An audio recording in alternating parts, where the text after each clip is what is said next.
కోవిడ్‌లో ఒక్కసారి ఆ క్లైమేట్ అనేది చేంజ్ అయింది. ఇప్పుడు నేను తోలే కారు చూడండి ఎంత దుమ్ము దుమ్ముగా అయిపోయిందో. ఈ దుమ్ము అవ్వడానికి కారణం ఏంటంటే, ఒక పక్కన దుమ్ము, ఒక పక్కన గాలి, ఒక పక్కన వర్షం అన్నమాట.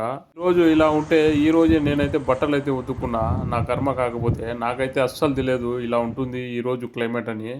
కానీ కోవిడ్‌లో ఇలాంటి క్లైమేట్ వచ్చినప్పుడు కోవిడ్‌లో పనిచేసే డ్రైవర్లకు మాత్రం చాలా కష్టంగా ఉంటుంది. కానీ ఒక్క మాట, ఇలాంటప్పుడు కష్టంగా ఉంటాదని ఏంటికన్నానంటే, కువైట్‌లో హౌస్ డ్రైవర్‌గా పనిచేసే కొంతమంది డ్రైవర్లకు మాత్రము చాలా కార్లయితే ఉంటాయన్నమాట. 5, 6 కార్లయితే ఉంటాయి. డైలీ కడగాల్సి ఉంటది. ఇంకా కొంతమందికొచ్చేసి 1, 2 కార్లయితే ఉంటాయన్నమాట. వాళ్ళు డైలీ కడిగినా గాని అంత కష్టంగా అనిపించదు. ఇక నా కారు చూడండి ఎంత దుమ్ము దుమ్ము అయిపోయిందో. ఈ దుమ్ము అవ్వడానికి కారణం ఏంటంటే, మా ఇంటి కార్ పార్కింగ్ దగ్గరైతే ముందర వచ్చేసి మొత్తం ఖాళీ ప్లేస్ అన్నమాట. ఈ ఖాళీ ప్లేస్ ఉన్నందువలన గాలి వీచినప్పుడు మొత్తం దుమ్ము అంతా కార్ల మీదనే పడతది. ఇక క్లైమేట్ ఎలాగున్నా సరే కోవిడ్‌కి ఒక్కసారి వచ్చిన తర్వాత కష్టాలు, నష్టాలు అన్నీ మనం వచ్చేసి మూట కట్టేసి పక్కనైతే పెట్టేయాలన్నమాట. ఏది ఏమైనా సరే క్లైమేట్‌లు ఎన్నైనా మారని మన పని మనం చేసుకుంటూ పోవాలి.